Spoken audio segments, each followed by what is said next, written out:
इतनी मुश्किल से तो नींद आई है। जंगल के बीचों बीच रहने की वजह से रात होते ही सभी को अलग अलग जानवरों की आवाज आने लगती है कि तभी अचानक उनके घर के दरवाजे पर खटखट होती है, जिससे सबकी नींद खुल जाती है। आधी रात में दरवाजे पर खटखट कैसी? हम तो जंगल में रह रहे हैं, तो कौन हो सकता है? संजय जैसे ही घर की खिड़की खोलकर देखता है तो उसे अपनी आंखों पर यकीन नहीं होता। उनके घर के बाहर ढेर सारे जंगली जानवर थे, जिसे देख संजय फौरन खिड़की बंद कर देता है और अब सारा परिवार सहमा हुआ होता है। इतने सारे जंगली जानवर हमारे घर के बाहर क्या कर रहे हैं? इस तरह तो हम इस घने जंगल में अपना गुजारा कर ही नहीं पाएंगे।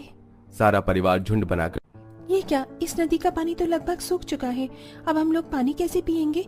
पानी के बिना तो हमारा गुजारा नामुमकिन है। लगता है अब हमें गांव के कुएं से पानी भरना होगा, लेकिन क्या वो हमें पानी भरने देंगे? पांचों बहुएं अपने अपने पानी के मटके उठाकर गांव के बीचों बीच बने कुएं के पास जाती हैं और उसके अंदर से पानी भरने लगती हैं कि तभी गांव की कुछ औरतें गुस्से से तिलमिलाते हुए उनके पास आती हैं। तुम पांचों की हिम्मत कैसे हुई हमारे कुएं से पानी भरने की? तुम पांचों ने इस कुएं को छूकर इसका पानी अपवित्र कर दिया। देखिए, जैसे आप लोग इंसान हैं वैसे ही हम भी तो इंसान ही हैं। आप लोग क्यों हमारे साथ ऐसा सलूक करते हैं?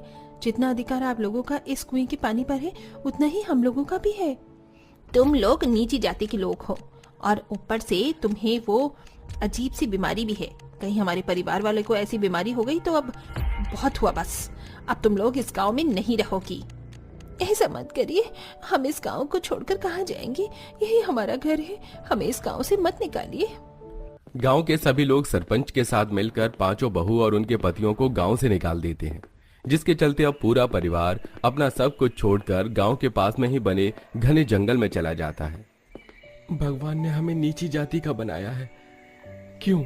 और अगर बनाया भी तो हम लोगों में ये अजीब सी बीमारी क्यों दे दी जो छूने से एक दूसरे में फैलती है? हम पांचों भाइयों की वजह से तुम पांचों को भी ये बीमारी हो गई और देखो आज हम सबको गांव से निकाल भी दिया गया। अब हम कहाँ जाएंगे? जिसका कोई नहीं होता उसके ऊपर वाला होता है।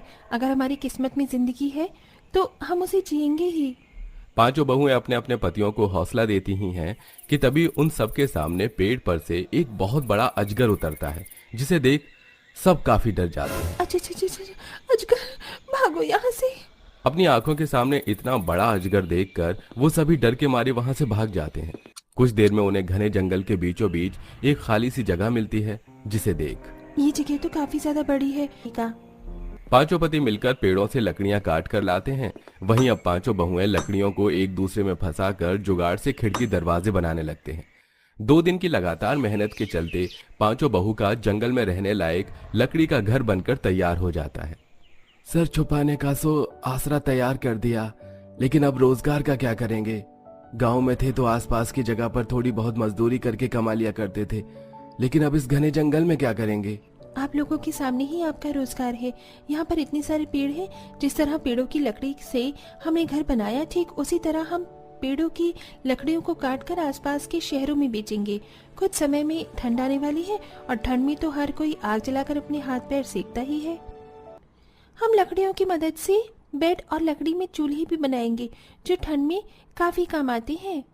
पांचों बहू के पति पेड़ों से लकड़ियां काट कर लाते हैं और अब पांचों बहुएं मिलकर एक दूसरे की मदद करते हुए लकड़ियों के बेड और चूल्हे बनाते हैं, जिन्हें ले जाकर उन सबके पति शहर में बेचते हैं और ठीक ठाक पैसे भी कमा लेते हैं। घर के साथ साथ उन्हें रोजगार भी मिल चुका था, लेकिन जंगल में रहना इन सब के लिए इतना भी आसान नहीं था जितना इन्होंने सोचा था। प्रियंका रोज की तरह आंगन में बैठकर चूल्हे पर खाना बना रही थी कि तभी प्रियंका देखती है कि उनके घर की तरफ जंगली सांड बढ़ रहा है, जिसे देख प्रियंका जल्दी से चूल्हे से जलती हुई लकड़ी निकालकर उस सांड को डराने लगती है। आग देख वो सांड भाग जाता है। अरे यार, ये अजीब अजीब आवाज कहाँ से आ रही है? इन मच्छरों में इतनी मुश्किल से तो नींद आई है। जंगल के बीचों बीच रहने की वजह से रात होते ही सभी को अलग अलग जिस साल मेरे एंट्रेंस एग्जाम का लास्ट अटेम्प्ट था आने लगती है कि तभी अचानक उनके घर के दरवाजे पर खटखट होती है, जिससे सबकी नींद खुल जाती है। आधी रात में दरवाजे पर खटखट कैसी? हम तो जंगल में रह रहे हैं, तो कौन हो सकता है? संजय जैसे ही घर की खिड़की खोलकर देखता है तो उसे अपनी आंखों पर यकीन नहीं होता। उनके घर के बाहर ढेर सारे जंगली जानवर थे, जिसे देख संजय फौरन खिड़की बंद कर देता है और अब सारा परिवार सहमा हुआ होता है। इतने सारे जंगली जानवर हमारे घर के बाहर क्या कर रहे हैं? इस तरह तो हम इस घने जंगल में अपना गुजारा कर ही नहीं पाएंगे। सारा परिवार झुंड बनाकर डर से बैठा होता है। जैसे जैसे सुबह होती है वैसे वैसे वो सब जानवर रोशनी को देखकर वापस जाने लगते हैं, जिससे अब सारे परिवार की सांस में सांस आती है। ये क्या, फिर से सब्जियां खत्म हो गई? परसों ही तो इन लोगों से शहर से सब्जियां मंगवाई थी। पता है शहर में सब्जियों के कितने दाम हैं, और गाँव से तो हमें सब्जी मिलने से रही। सब्जियों को लेकर पांचों बहुएं काफी परेशान हो रही थीं कि तभी अरे हम लोग यही क्यों नहीं सब्जियों की खेती कर लें? इतनी सारी खाली जमीन है यहाँ पर, और थोड़ी दूर पर ही पानी का झरना भी है, तो हम आराम से सब्जियों की खेती कर सकते हैं। और अगर चाहे तो सब्जियों को ले जाकर बेच भी सकते हैं, जिससे हमारे पास 2-4 पैसे का जुगाड़ हो जाएगा। ये तो काफी अच्छा जुगाड़ है रीना, इससे तो हम अपने काफी सारे पैसे बचा सकते हैं। पांचों बहुएं थोड़े थोड़े पैसे इकट्ठा करके अपने पतियों से शहर से कुछ सब्जियों के बीज मंगवाती हैं और उन्हें अपने घर के बाहर ही बो देती हैं। और अब जैसे जैसे समय गुजरता है वैसे वैसे धीरे धीरे सब्जियां भी उगने लगती हैं, जिससे पांचों बहू को खाना बनाने में काफी आसानी होती है। इसी तरह के छोटे मोटे जुगाड़ को जारी रखते हुए पांचों बहुएं अपने पतियों के साथ उस घने जंगल में अपना गुजारा करती हैं। ऐसे ही एक दिन कब से झाड़ियों में से आवाज आ रही है? कौन है झाड़ियों के पीछे?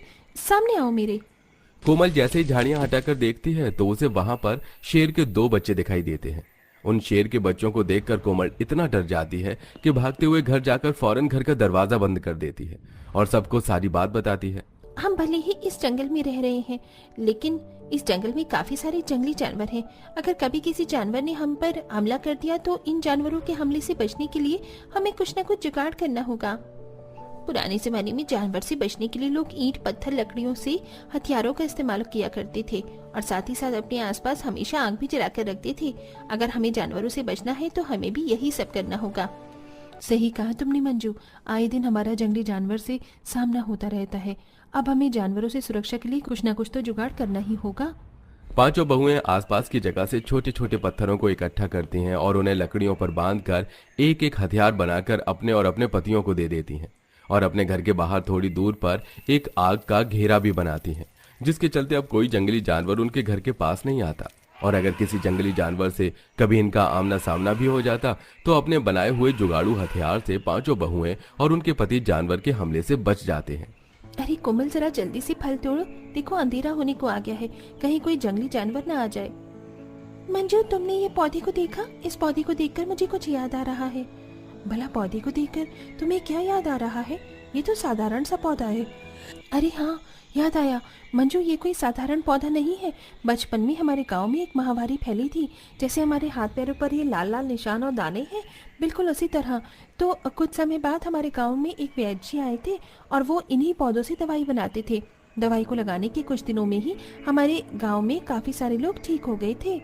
मंजू, तुम सच कह रही हो? क्या सच में ये वही पौधा है? तुम्हें कोई गलतफहमी तो नहीं हुई? मुझे कोई गलतफहमी नहीं हुई है। ये पौधा हमारे घर में काफी पास ही उगते थे। इन पौधों से बनी हुई दवाई हमारी इस एलर्जी बीमारी को ठीक कर सकती है। मंजू बिना देर करे जल्दी से उन पौधों को तोड़कर घर ले आती है और उन्हें अच्छे से पीसकर अपने पतियों की एलर्जी वाली जगह पर लगाती है, और सिर्फ 4 दिन में ही उन सब की एलर्जी ठीक होने लगती है। मंजू, ये हम सबका अभी तक का सबसे अच्छा जुगाड़ था। इस जुगाड़ से हमारे पतियों की सालों पुरानी एलर्जी वाली बीमारी ठीक हो गई। इसका इलाज आज तक डॉक्टर की दवाई नहीं कर पाई, इसका इलाज तुम लोगों ने अपने जुगाड़ से कर दिया।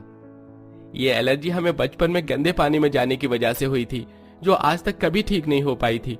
हमारे गांव में भी कई ऐसे लोग थे जिन्हें यह बीमारी है, लेकिन सिर्फ हमारी नीची जाति होने की वजह से वो लोग हमसे दूर रह रहे थे। अगर हम यही दवाई आसपास के गांव में बेचें तो कई सारे लोग इस बीमारी से छुटकारा पा सकते हैं।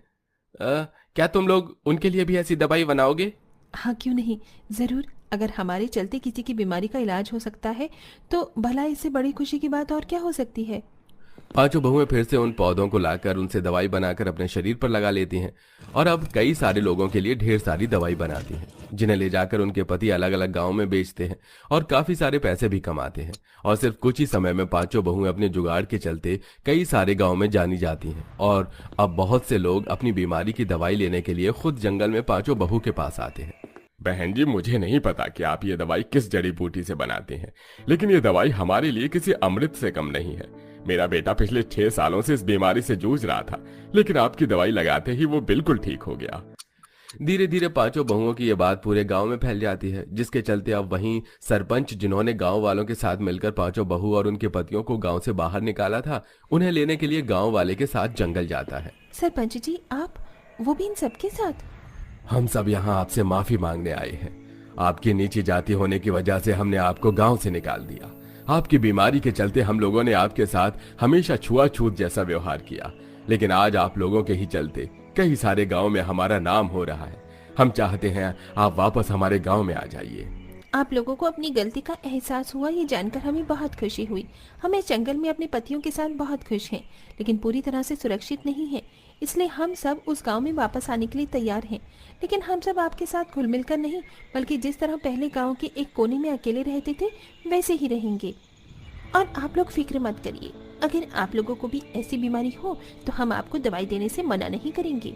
आप लोगों ने भले ही मुसीबत के समय हमारी मदद न की हो, लेकिन हम आपकी मदद जरूर करेंगे। पांचों बहू की ऐसी बातें सुन गांव वालों को अपनी गलती का एहसास होता है और अब पांचों बहुएं अपने पतियों के साथ वापस गांव आ जाती हैं और इसी तरह अपने जुगाड़ को जारी रखती हैं और हंसी खुशी अपने पतियों के साथ रहती हैं।